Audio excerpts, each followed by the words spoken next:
Chapter 25. The Unknown. Day, for which Dante had so eagerly and impatiently awaited with open eyes, again dawned. With the first light, Dante resumed his search. Again he climbed the rocky height he had ascended the previous evening, and strained his view to catch every peculiarity of the landscape. But it wore the same wild, barren aspect when seen by the rays of the morning sun, which it had done when surveyed by the fading glimmer of eve. Descending into the grotto, he lifted the stone, filled his pockets with gems, put the box together as well and securely as he could, sprinkled fresh sand over the spot from which it had been taken, and then carefully trod down the earth to give it everywhere a uniform appearance. Then, quitting the grotto, he replaced the stone, heaping on it broken masses of rocks and rough fragments of crumbling granite, filling the interstices with earth, into which he deftly inserted rapidly growing plants, such as the wild myrtle and flowering thorn. Then, carefully watering these new plantations, he scrupulously effaced every trace of footsteps, leaving the approach to the cavern as savage-looking and untrodden as he had found it. This done, he impatiently awaited the return of his companions. To wait at Monte Cristo for the purpose of watching like a dragon over the almost incalculable riches that had thus fallen into his possession satisfied not the cravings of his heart, which yearned to return to dwell among mankind, and to assume the rank, power, and influence which are always accorded to wealth, that first and greatest of all the forces within the grasp of man. On the sixth day, the smugglers returned. From a distance, Dante recognized the rig and handling of the young Amelia, and dragging himself with affected difficulty towards the landing place, he met his companions, with an assurance that, although considerably better than when they quitted him, he still suffered acutely from his late accident. He then inquired how they had fared in their trip. To this question the smugglers replied that, although successful in landing their cargo in safety, they had scarcely done so when they received intelligence that a guard ship had just quitted the port of Toulon, and was crowding all sail towards them. This obliged them to make all speed they could to evade the enemy, when they could but lament the absence of Dante, whose superior skill in the management of a vessel would have availed them so materially. In fact, the pursuing vessel had almost overtaken them when fortunately night came on, and enabled them to double the Cape of Corsica, and so elude all further pursuit. Upon the whole, however, the trip had been sufficiently successful to satisfy all concerned, while the crew, and particularly Jacopo, expressed great regrets that Dante had not been an equal sharer with themselves in the profits, which amounted to no less than a sum than 50 piastre each. Edmund preserved the most admirable self-command, not suffering the faintest indication of a smile to escape him at the enumeration of all the benefits he would have reaped had he been able to quit the island. But as the young Amelia had merely come to Monte Cristo to fetch him away, he embarked that same evening and proceeded with the captain to Leghorn.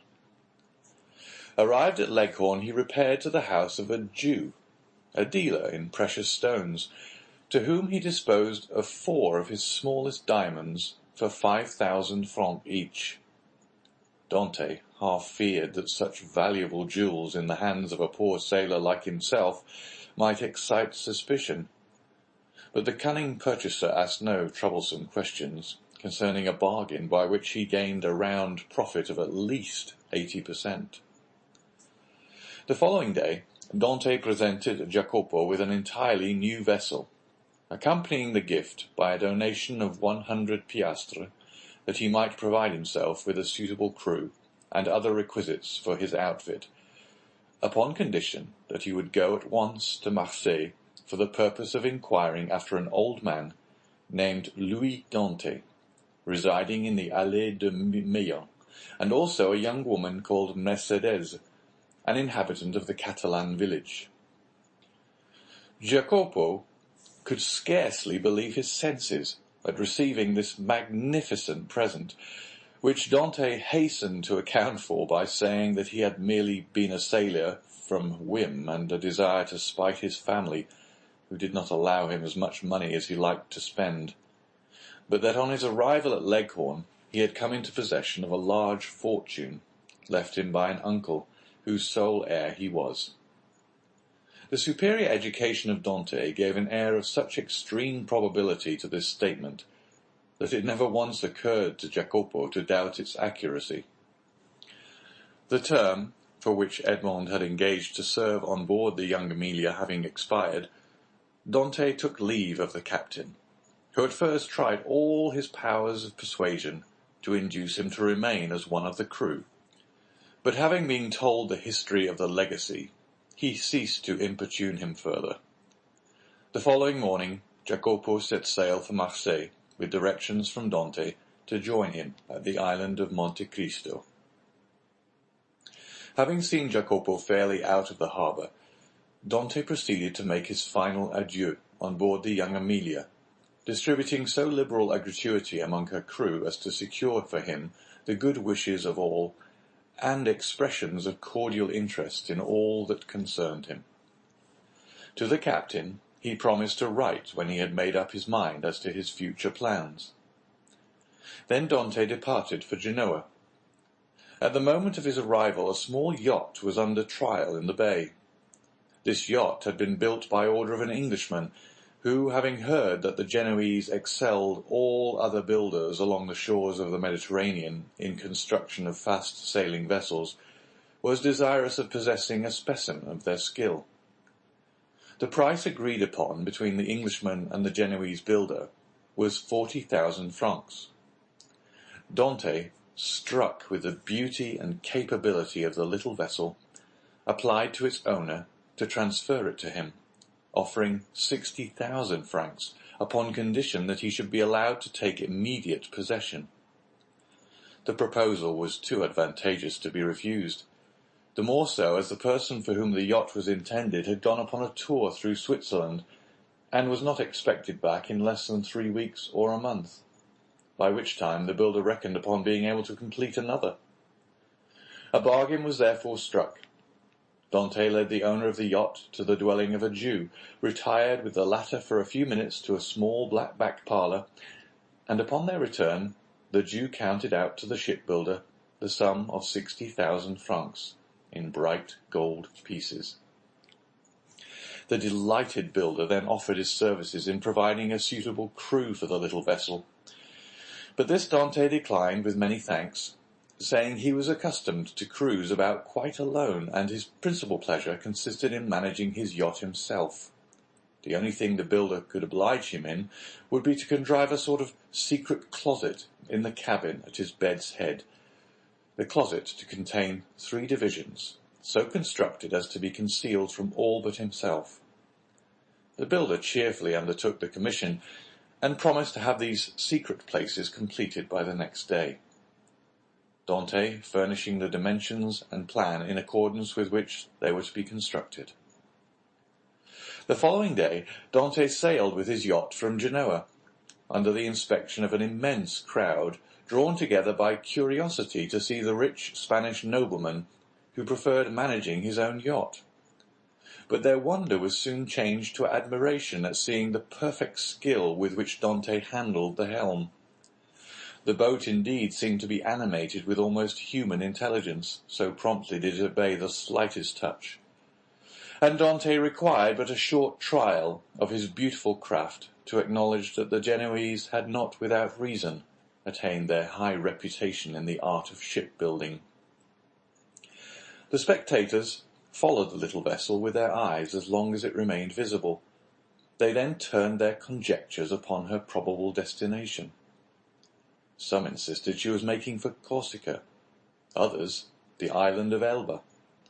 Bets were offered to any amount that she was bound for Spain, while Africa was positively reported by many persons as her intended course. But no one thought of Monte Cristo. Yet thither it was that Dante guided his vessel, and at Monte Cristo he arrived at the close of the second day. His boat had proved herself a first-class sailor, and had come the distance from Genoa in 35 hours. Dante had carefully noted the general appearance of the shore, and instead of landing at the usual place, he dropped anchor in the little creek. The island was utterly deserted, and bore no evidence of having been visited since he went away. His treasure was just as he had left it.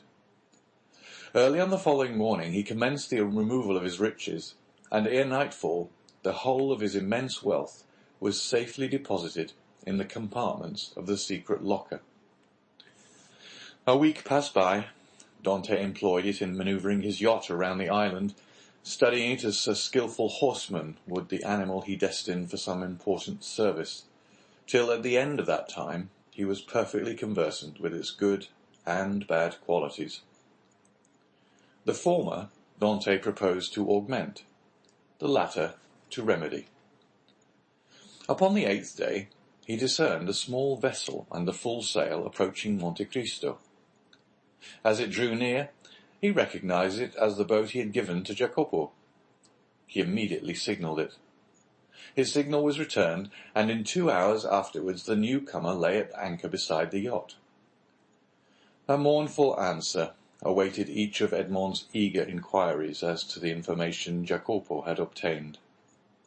Old Dante was dead, and Mercedes had disappeared. Dante listened to these melancholy tidings with outward calmness, but leaping lightly ashore, he signified his desire to be quite alone. In a couple of hours he returned.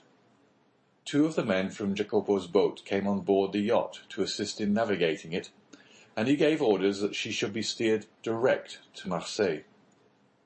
For his father's death he was in some manner prepared, but he knew not how to account for the mysterious disappearance of Mercedes. Without divulging his secret, Dante could not give sufficiently clear instructions to an agent.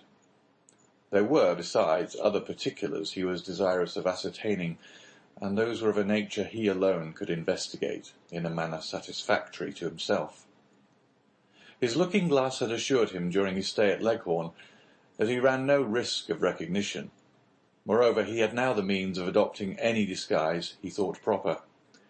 One fine morning, then, his yacht, followed by the little fishing boat, boldly entered the port of Marseille, and anchored exactly opposite the spot from whence, on the never-to-be-forgotten night of his departure for the Château d'If, he had been put on board the boat destined to convey him thither. Still Dante could not view without a shudder the approach of a gendarme who accompanied the officers deputed to demand his bill of health ere the yacht was permitted to hold communication with the shore.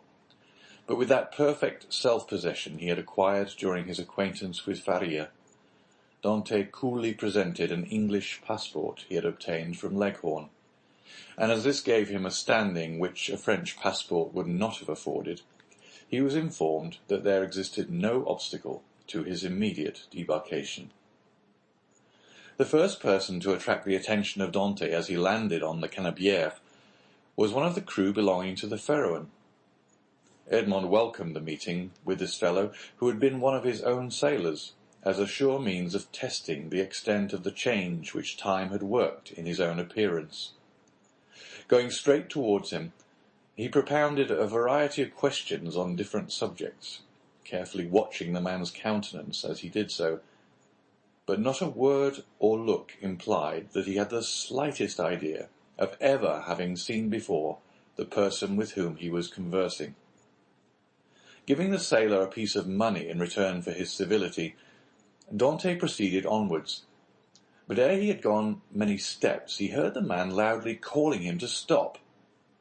Dante instantly turned to meet him. "I beg your pardon, sir," said the honest fellow in almost breathless haste, "but I believe you made a mistake. You intended to give me a 2-franc piece, and see, you gave me a double Napoleon." "Thank you, my good friend. I see that I have made a trifling mistake, as you say. But by way of rewarding your honesty, I give you another double Napoleon, that you may drink to my health, and be able to ask your messmates to join you." So extreme was the surprise of the sailor that he was unable even to thank Edmond, whose receding figure he continued to gaze after in speechless astonishment. "Some nabob from India," was his comment. Dante meanwhile went on his way. Each step he trod oppressed his heart with fresh emotion. His first and most indelible recollections were there.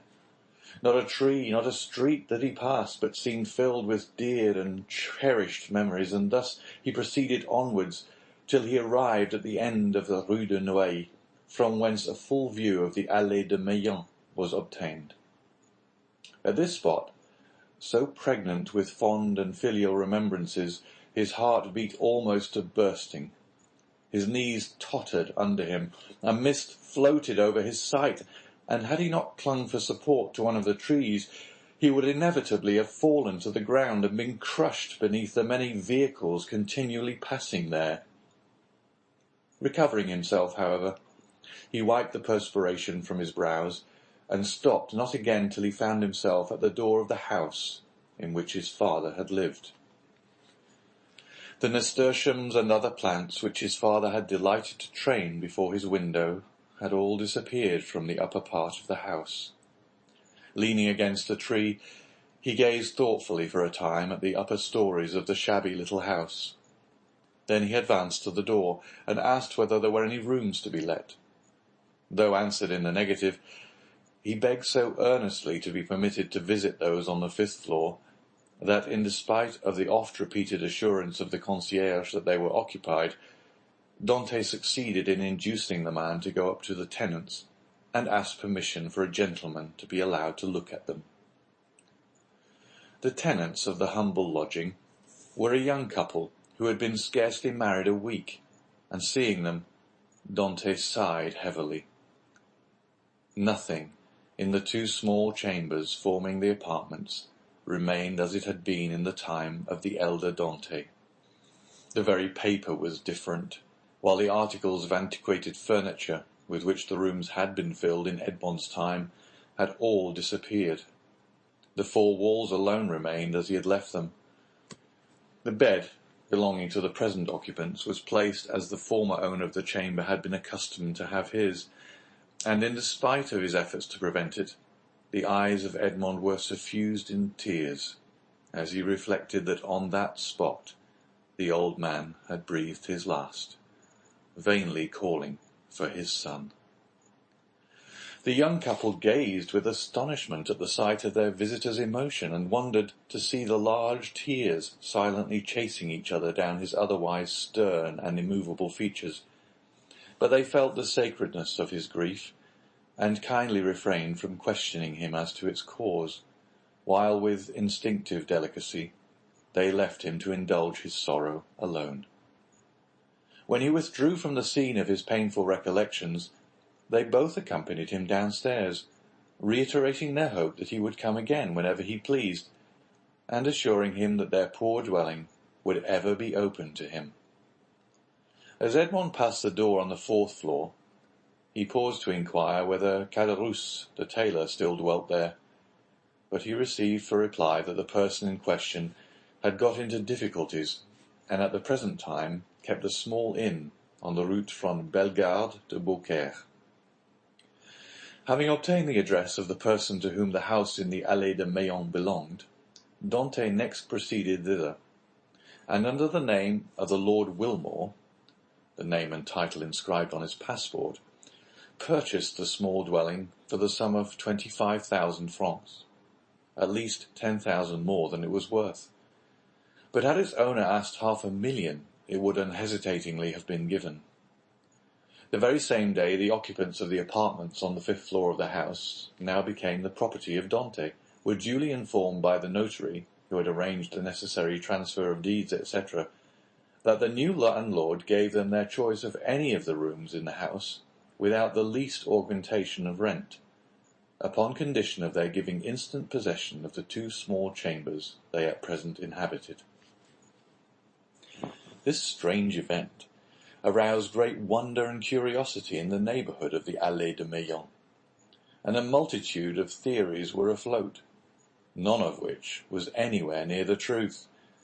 But what raised public astonishment to a climax, and set all conjecture at defiance, was the knowledge that the same stranger who had in the morning visited the Allée de Meillan had been seen in the evening walking in the little village of the Catalans, and afterwards observed to enter a poor fisherman's hut, and to pass more than an hour in inquiring after persons who had either been dead or gone away for more than 15 or 16 years. But on the following day the family from whom all these particulars had been asked received a handsome present, consisting of an entirely new fishing boat with 2 seine and a tender.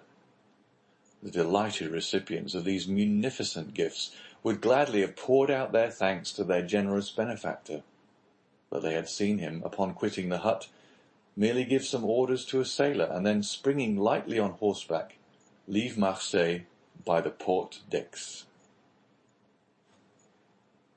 End of chapter 25.